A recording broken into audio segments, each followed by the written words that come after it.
பொள்ளாச்சியில் மாணவி வகுப்பறைக்கு வெளியே அமர்ந்து தேர்வு எழுதிய விவகாரத்தில் பள்ளியின் முதல்வர் சஸ்பெண்ட் செய்யப்பட்டுள்ளார். நடந்தது என்ன என்பதை விளக்குகிறார் செய்தியாளர் கார்த்திக். வணக்கம். இந்த சம்பவத்தில் என்ன நடந்தது? தற்பொழுது வரை என்னென்ன தகவல்கள் கிடைத்திருக்கிறது? அடுத்த கட்ட நடவடிக்கைகள் என்ன மேற்கொள்ளவிருக்கிறார்கள்?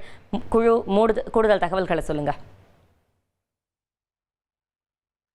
வணக்கம். கோவை மாவட்டம் பொள்ளாச்சி அடுத்த தனியார் பள்ளியில 8ஆம் வகுப்பு படிக்கக்கூடிய மாணவி இறுதியாண்டு தேர்வு எழுதுகிறார். பூ பெய்திய காரணம், குறிப்பா மாதவிடாயை காரணம் காட்டி பள்ளி மாணவி அறையை விட்டு வெளியே அமர வைத்து தேர்வு எழுதிய வீடியோ நேற்றைய தினம் சமூக வலைதளங்களில் வைரலானது. இது தொடர்பா பல்வேறு சர்ச்சைகளும் எதிர்ப்புகளும் எழுந்திருக்கு. இந்த சூழல்ல தற்போது இந்த சம்பவம் தொடர்பாக காவல்துறை ஒரு பக்கம் விசாரணை நடத்திட்டு இருக்காங்க, கல்வித்துறை ஒரு பக்கம் விசாரணை நடத்திட்டு இருக்காங்க. முதல்ல நம்ம காவல்துறை விசாரணை நடந்தது என்னன்னு பார்ப்போம். காவல்துறை அந்த அந்த மாணவியுடைய தாய் மற்றும் அந்த பிரைவேட் லிமிடெட் கம்பெனி ஆரம்பிக்கலாமா இல்ல பார்ட்னர்ஷிப்ல ஆரம்பிக்கலாமா? எது கன்ஃபியூஷன்? ஒரு எக்ஸ்பர்ட் கிட்ட பேசிரோம். எப்படி பாஸ் வாலா பி தி பாஸ்.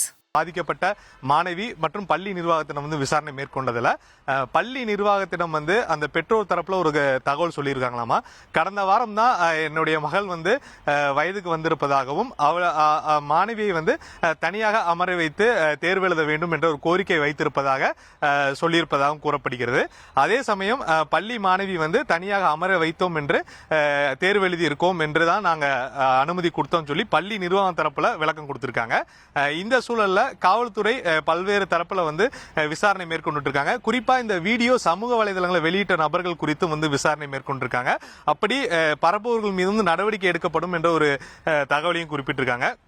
அதே சமயம் பள்ளி நிர்வாகம் என்ன பண்ணிருக்காங்கன்னா, இந்த சம்பவம் பெரும் சர்ச்சையை ஏற்படுத்திய தொடர்ந்து பள்ளி முதல்வரை தற்காலிக பணியிடை நீக்கம் செய்து உத்தரவு பிறப்பித்திருக்காங்க. அந்த கடிதத்தை மாவட்ட கல்வி அலுவலருக்கு அனுப்பியிருக்காங்க.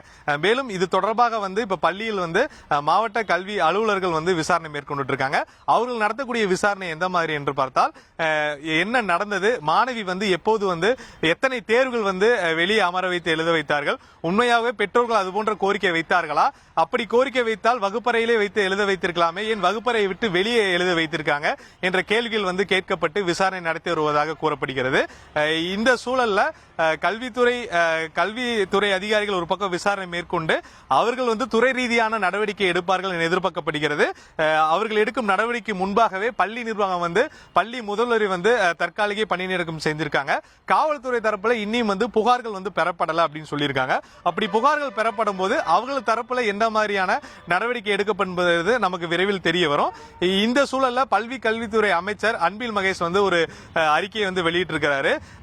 அன்பு மாணவி தனியாக அமரவில்லை, அவருடன் நாங்கள் இருக்கிறோம்.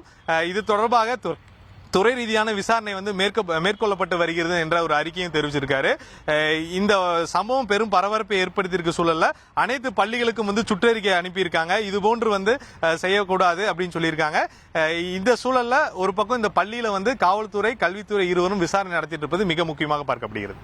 தகவல்களுக்கு நன்றி கார்த்திக்.